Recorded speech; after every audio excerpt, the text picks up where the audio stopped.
hate anyone more than you hate Donald Trump? No. Why do you hate him so much? Well, he's a liar and a fraud and a fake. And if you grew up in New York, you knew that. You know, he never could get on the Forbes richest men in the world list because they couldn't quantify his income because he's such a liar. We have willful blindness in the country. We have people who are unwilling, unable to see him for who he is. And it might be too late to save the nation from him. It's hard for me to believe that this uneducated, racist buffoon is the president of the United States. And when I talked about him and his misogynistic ways with his Miss Teen Universe contestant, he was a nobody joke on a reality show, and he became the most powerful man in the world. Who would write that in a movie that was believable? First Lady Melania Trump is now caught in the middle of the never-ending feud between the president and Rosie O'Donnell. It started after Melania presented the International Women of Courage Awards in Washington and then tweeted, "I urge you not to be afraid to fail, as failure will never have the power to define you, as long as you learn from it." Rosie fired back with this cheeky tweet, which is why you need to divorce him. Take your son and parents and flee. Did Rosie O'Donnell just expose Melania Trump and her marriage and what she said about Barron Trump? Well, we're going to tell you everything in this video, but before we move further, please make sure to like this video and subscribe because that helps us making more such explaining documentary. Back to the topic, Rosie O'Donnell versus Donald Trump, with Melania Trump entering the story at a pivotal moment. This isn't a rumor reel or a drama dump. It's a straight, clean narration of what actually happened, how it escalated, and why it still matters. And then Mark Burnett gives him this whole entire show and sold it as truth when it was fiction. And America believed it. Donald Trump famously has lots of nicknames for people. I mean, he calls, Kim Jong-un the Rocket Man, for example.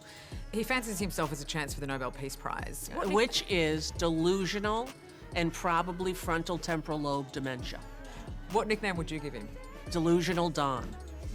I thought it might be something more imaginative than that. Oh, I'm sorry. There's so many that people have done that are so good. Listen, I don't really go for trying to nickname someone. I try to shame him for who he is and what he is with facts. And that's what makes him so crazy. He's been threatening for 20 years to sue me. You can't sue someone who tells the truth about you. And yes, everything I'm about to tell you is documented on public, trusted sources, broadcast transcripts, mainstream news coverage, and on-the-record statements. It starts in December 2006 on live television. Rosie O'Donnell was co-hosting The View when she lit into Trump's very public intervention in the Miss USA scandal, calling out the morality play he staged as owner of the pageant. She essentially said the emperor's suit looked suspiciously like snake oil, and she said it on a daytime show watched by millions. Well, he is a cruel, criminal, and mentally unstable man. And Duty to Warn was a book that came out when he was first in office. Psychiatrists across the country who don't ever really diagnose people that they don't serve personally came together and made a book, Duty to Warn, to tell the world what a narcissistic, mentally ill person he is. And I think he's the worst thing that ever happened to the United States, and his cruelty knows no bounds. And when he is upset and humiliated and embarrassed, he has no control and he goes apeshit. It wasn't coy and it wasn't coded. It was a direct challenge to the brand Donald Trump had spent decades crafting. Within hours, he fired back in the press the way he always did in that era, loudly, personally, and everywhere. A TV segment became a feud, and a feud became a running subplot of his public persona. For years, the jabs ricocheted through interviews and tabloid blasts.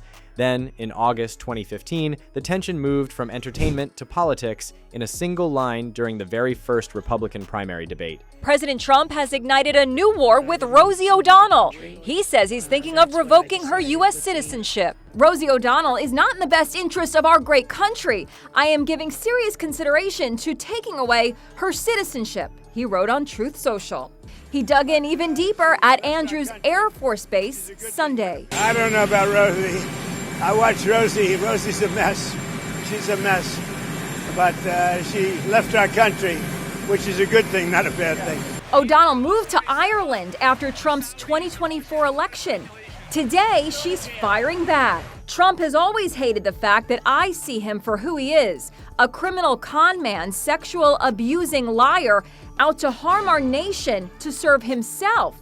This is why I moved to Ireland. O'Donnell also went on radio in Ireland addressing his threat to yank her citizenship, even though she was born in the USA. I know he can't do that, but the Supreme Court has given him unbridled powers, and who knows what he can and can't do. Confronted about his insults toward women, Trump snapped, "Only Rosie O'Donnell." It was a made-for-TV moment that told you exactly how he wanted to play this. Turn a long, messy, personal beef into campaign content. That wasn't an offhand aside, it was the point. If you want to understand how politics and pop culture got fused in the Trump era, freeze frame that exchange. A personal attack delivered from a presidential debate stage in front of tens of millions instantly canonized the feud in the political record. I mean, you don't like fat pigs, dogs, slobs, and disgusting animals. Your Twitter account... Only Rosie O'Donnell. Things are getting crazy over there in the US of A. I mean, they've been crazy for months now, right? At least 100 days. If he admits one more time that the election was rigged, I mean, why is he allowed to admit this over and over again and no one does anything about it? It's very obvious that it was. And he keeps saying it because he has like some form of dementia or something that he can't help but tell on himself for what he's done, as he has always, or he puts it on someone else exactly what he has done. But it's very, very overwhelming, and I can't even begin to talk about the ICE raids and who the hell are these ICE people, and their names are going to come out, and boy, if they could see themselves the way the rest of Americans see them.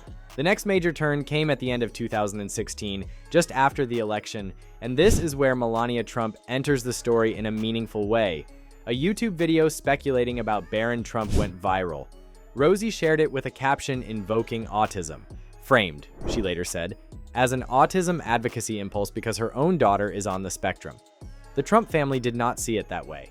Melania's legal team issued a formal threat asserting the video was defamatory. Rosie O'Donnell, who's had a very, very long feud with Donald Trump, recently tweeted about how Barron Trump, the 10-year-old son of Donald Trump, might possibly suffer from autism. Now, she did so in a tweet where she wrote, "Barron Trump autistic? If so, what an amazing opportunity to bring attention to the autism epidemic." Now, I should state that she has a 3-year-old who was diagnosed with high-functioning autism.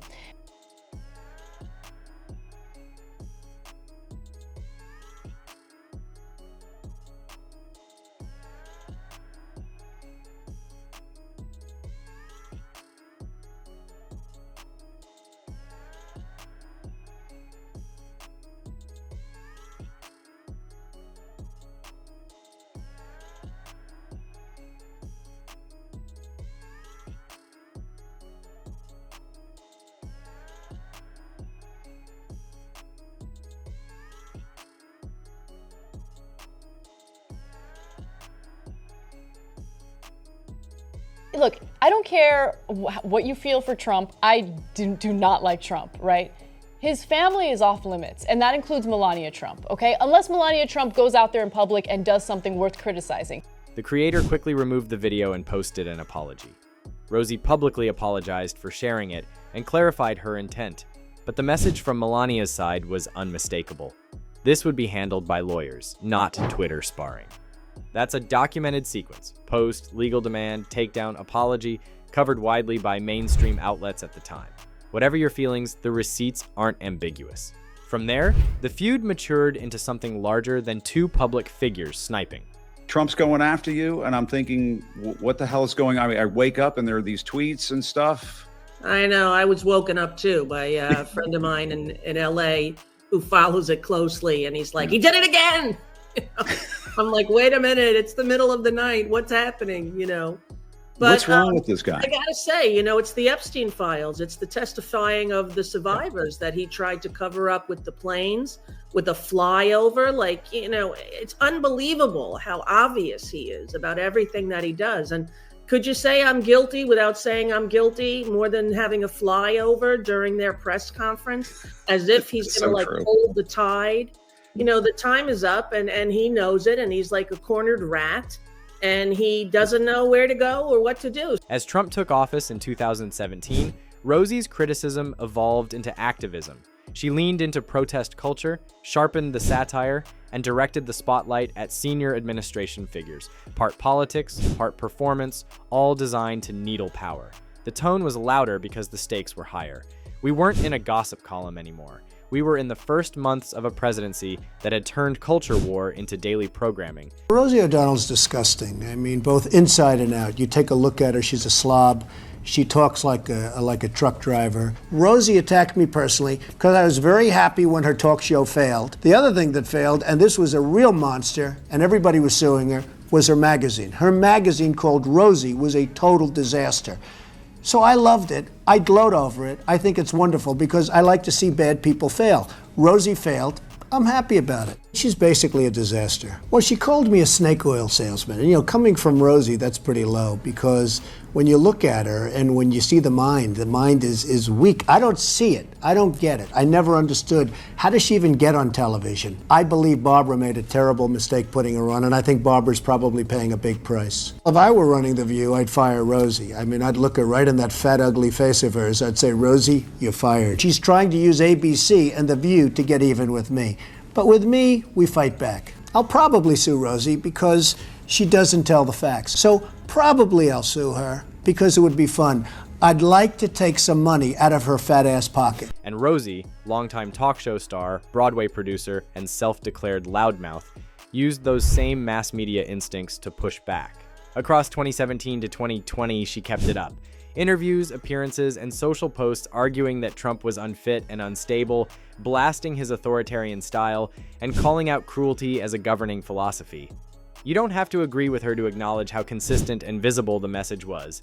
He's put this country in so much danger by his horrible, horrible decisions and this ridiculously immoral bill that he just signed into law.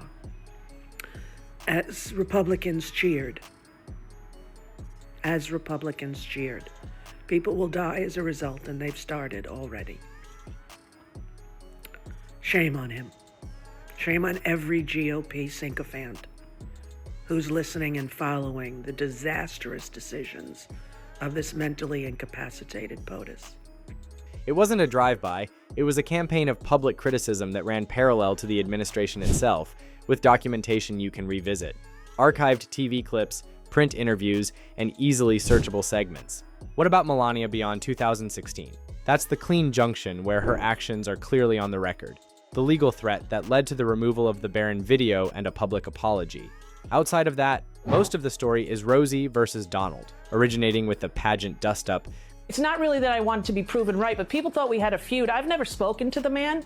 He was on my show once as a sweeper when I was making money, but I never spoke to him in my life. And what he did, the way he kind of bombarded me and tried to change what the public opinion was of me with the help of the National Enquirer and Fox News, is exactly what he's done since he's been in office to people who have been lifetime civil servants, the head of the FBI, the CIA, our allies across the world. Melania's role is narrower but unmistakable. When the line was crossed in her view, she enforced it with legal muscle and got the outcome she wanted.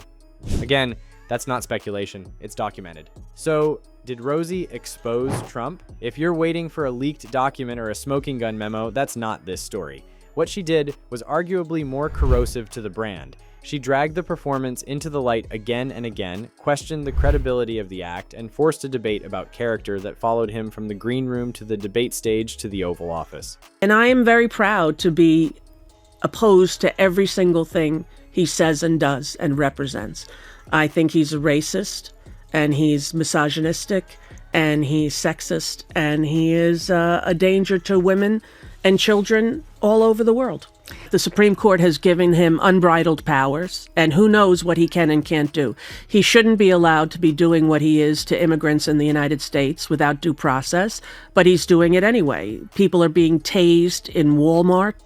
People are being beaten and rounded up and put in concentration camps. This is not America. This is not democracy. And fascism has a foothold in the United States. And unless we take a stand right now against him and everything he represents, we're done as a country. We're done as a democracy. The way that he is has emboldened people like him. And I believe that the country's followers of MAGA are in a cult. She didn't find a skeleton in the closet. She pulled the closet onto the stage and invited the cameras to zoom in. That's why the feud had such staying power, because it wasn't just personal. It was thematic. It was about image versus accountability. Why does any of this still matter? Because it's a blueprint for how celebrity culture got welded to national politics.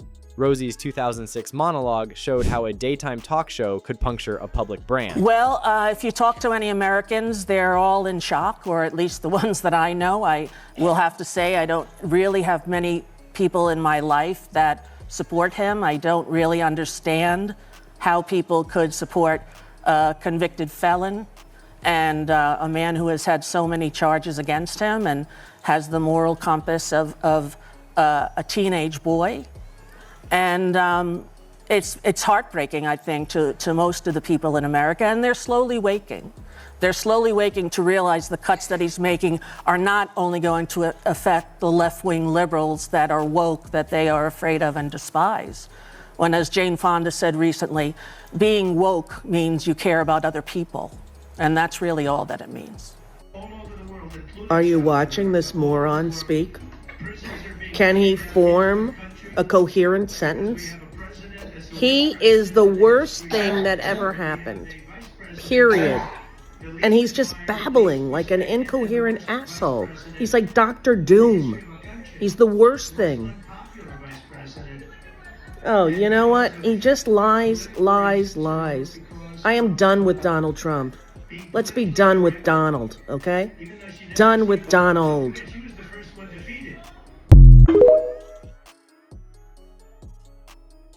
Trump's 2015 debate one-liner proved that a candidate could launder a personal feud into political theater. Melania's 2016 legal move demonstrated how the Trump orbit uses lawyers to shape boundaries and punish what it deems defamatory. And the 2017-2020 period revealed how resistance culture uses satire to mobilize audiences and define the stakes.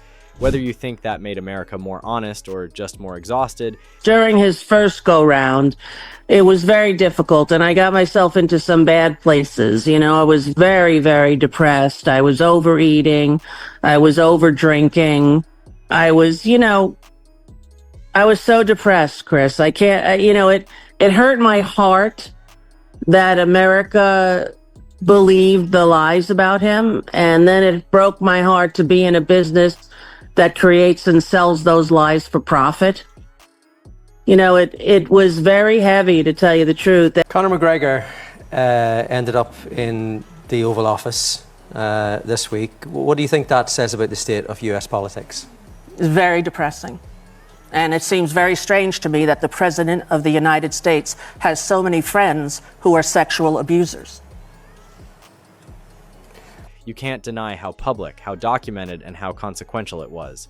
Here's the through line. In every phase, media is the weapon. Rosie used live TV candor, Trump used omnipresent counter-programming, and the biggest stage in politics. Melania used the oldest tool of all, a lawyer's letter. Each move left a paper trail you can still read. I think that he is afraid of smart, informed, strong women. And, he thinks women are to be abused, to be grabbed by the pussy. As he said, I thought when that happened that would be it for him. I remember when Gary Hart had a girl sit on his lap, a grown woman, not a child. And that was the end of his candidacy. And here he is saying what he says and being who he is. And I think that strong women scare him and infuriate him. And I'm one of them. That's important in an era of floating truth.